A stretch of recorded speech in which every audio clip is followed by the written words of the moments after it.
Канал «Реальное-нереальное» приветствует своих подписчиков и представляет в этом выпуске топ-10 доисторических морских чудовищ, о которых вам будет интересно знать. Включайте свои телефоны, компьютеры, ноутбуки и планшеты и совершите путешествие вместе с нами во времена динозавров и других ископаемых, живших миллионы лет назад. Кстати, хотим вас предупредить. Мы решили оставить в покое мегалодона, мозазавра, хищника Икс и плезиозавра, потому что в наших выпусках про них огромное количество информации, и решили сделать ударение на менее известных морских животных.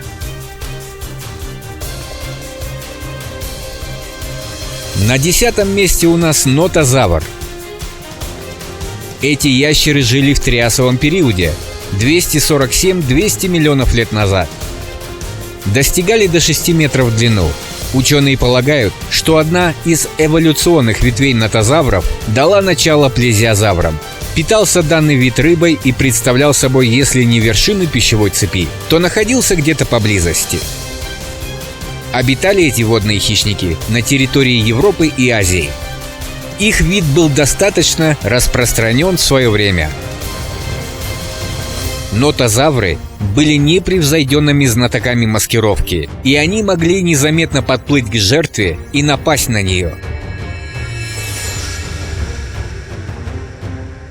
9-е место у нас представляет дакозавр. Этот морской крокодиломорф юрского и мелового периода был хищником, который предпочитал крупную добычу. В длину он достигал до 4-5 метров и напоминал отдаленно современную касатку. Дакозавр жил в одно время с плезиозаврами и делил с ними океан. Территория обитания была очень огромна и простиралась от России до Южной Америки. Охотился этот вид в основном на ихтиозавров, плезиозавров и акул. В средствах массовой информации этот вид получил прозвище «Годзилла». На 8-м месте у нас морское существо, которое пережило доисторический период и до сих пор обитает, большей частью в акватории, расположенной возле австралийских берегов. Это гигантский скат или манта. В народе его называют гигантским морским дьяволом, но оно и понятно. По самому определению он похож на очень жуткое существо. Манты считаются хищниками, но этот вид не представляет никакой опасности для человека. Ранее верили, что манты могут напасть на ныряльщиков, обняв сверху своими плавниками крыльями и раздавить насмерть. Бытовали и поверья о том, что скат может проглотить человека. Но это не так. Без всякого страха ученые изучают как самого ската, так и образ его жизни, находясь в непосредственной близости от него. Манта считается самым крупным из скатов. Ширина тела отдельных особей достигает 9 метров. В основной же массе 4-4,5 метра. А масса крупных экземпляров достигает до 3 тонн. Манты питаются зоопланктоном. 7-е место у нас принадлежит левиафану Мелвилла. Данное животное открыли сравнительно недавно, в 2008 году. Этот древний, гигантский, китообразный, кашалотоподобный монстр жил около 10 миллионов лет назад на американском континенте и наводил ужас на обитателей той эпохи. Что же он представлял из себя? Рост до 17 метров в длину. Огромный, внезапный, беспощадный. По гипотезам ученых, он без всякого раздумья нападал и поедал китов меньших размеров. Этакий каннибал доисторической эпохи. Изначально ему было дано имя Моби Дик. Но из-за сложной классификации животного мира его назвали Левиафаном Мелвилла по имени морского чудовища. Имя Левиафан также было занято. Им был назван доисторический зверь мастодонт.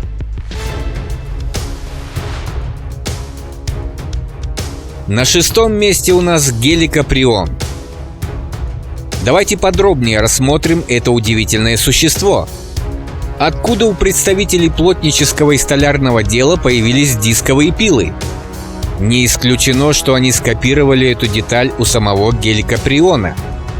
Это, конечно, шутка, но эта ископаемая акула вполне могла послужить прототипом для создания инструментов для деятельности человека. Именно своей необычной зубной спиралью геликоприон и стал очень известен. Диаметр спирали типового вида геликоприона достигал 25 сантиметров. Это предполагает длину всей рыбы около 2-3 метров. В литературе же размеры были увеличены. Спирали достигали до 90 сантиметров в диаметре, а сама акула достигала до 9-12 метров. Обитало это чудовище в каменно-угольном и пермском периодах. Пятое место достается кронозавру. Этот гигантский плеозавр обитал в меловой эпохе около 100-120 миллионов лет назад. Из-за своих больших размеров ему было дано имя в честь греческого титана Крона. Длина особей колебалась от 4 до 10 метров, и весили они от 1 до 10 тонн. Кронозавр был свирепым и крайне успешным хищником южных полярных морей, находящимся на вершине пищевой цепи, и даже сдерживал популяцию обитавших там же крупных раннемеловых акул, которые охотились на мелких кронозавров и были потенциальной угрозой для этого рода плеозавров.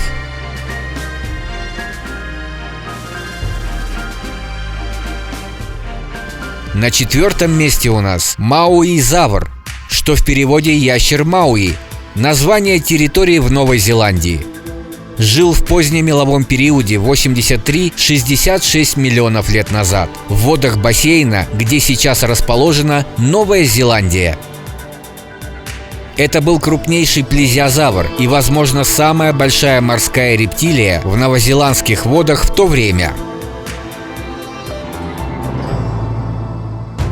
Третье место у нас занимает ракоскорпион. Эти существа достигали до 2 метров. Представьте себе такое чудовище в наше время. Это бы выглядело жутковато, но значительное большинство этих членистоногих не превышали и 20 сантиметров.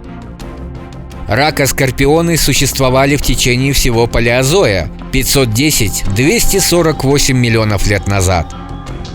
Ранние формы обитали на мелководье в морях.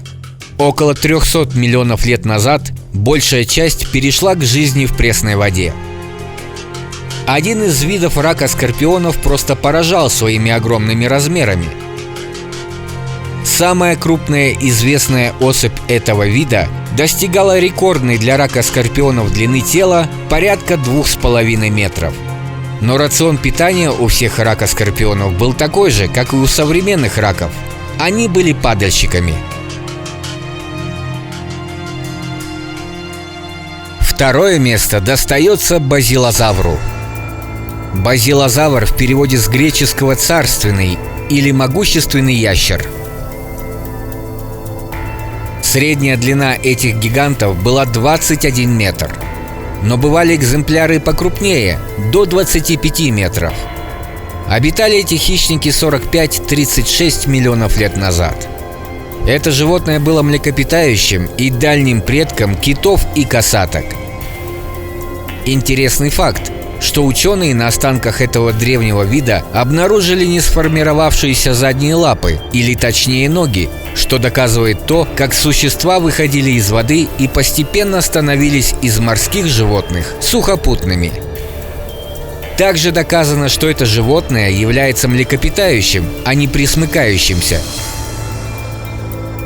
Судя по содержимому желудков, базилозавры питались преимущественно крупной рыбой, в том числе акулами. Иногда их добычей становились и молодые киты, да рудоны.